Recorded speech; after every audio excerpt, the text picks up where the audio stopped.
The time has come, the walrus said. Well, we made it through Marble Zone, and like I said, every other zone in this game is a lot faster than the previous one. Here we have one of my favorite zones, both for its track and for its design, Spring Yard Zone. I absolutely love the track in this, I love the background, how it looks, and there's a bit more speed to this stage period. There's a lot of these red springs, which are much more powerful than the yellow ones, sending you flying all across. They send you on slides and slopes and all that good jazz. The only part of this stage, which is why it's not particularly as fast as Green Hill Zone, is there are these bits here where you gotta go in between these moving platforms. They're really slow. Any of y'all heard this remix with the Krusty Krab pizza song from SpongeBob?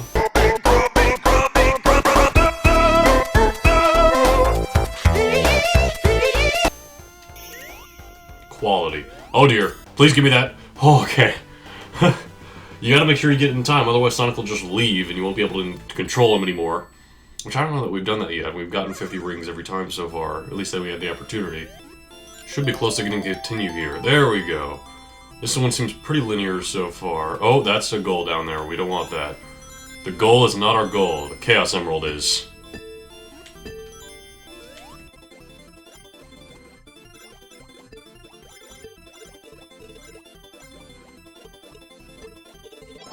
Just one Chaos Emerald left and we have a lot of opportunities to get it. Unfortunately, the game's difficulty does pick up as it goes on, so it would be more challenging to get the rings later rather than sooner, so I might be trying to get it now here in Spring Yard Act 2.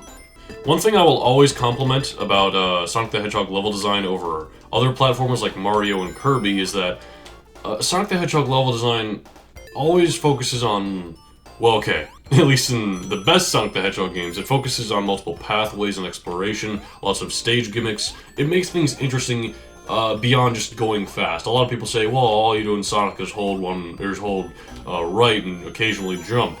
And yes, in some Sonic games this is the case. This is the biggest detractor from Sonic Forces, but I won't get into that now.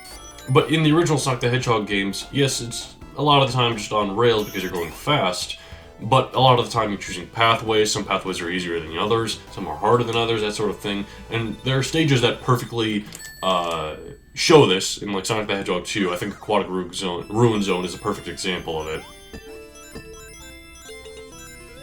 Oh wow, this Chaos Emerald's right here at the beginning of this special stage.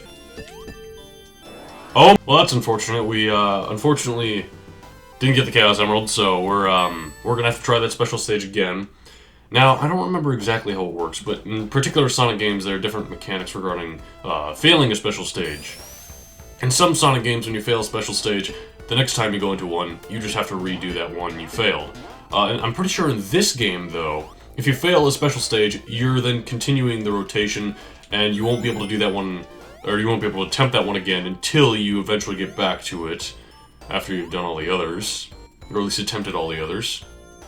I honestly prefer the later way, where you know you keep getting an attempt at the one. That way, you can get better at it. You can improve. Which, granted, it does get kind of repetitive if you're constantly doing the same special stage.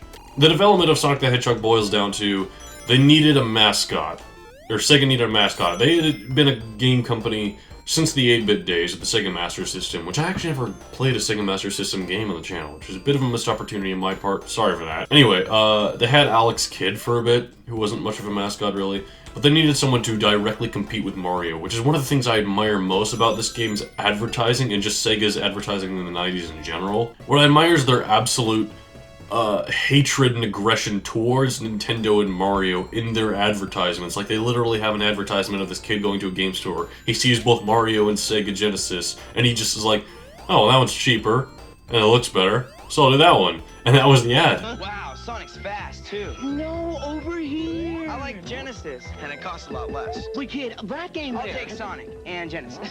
I knew that. And that kind of thing is something that would never happen nowadays, and it's kind of novel looking back at the whole 16-bit wars. Anyway, we're at the boss now, which the gimmick with this one is that he'll occasionally take away blocks of this arena you're fighting in.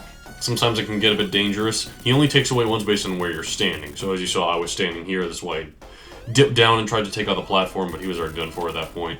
But that's the end of Spring Yard Zone. We're moving on.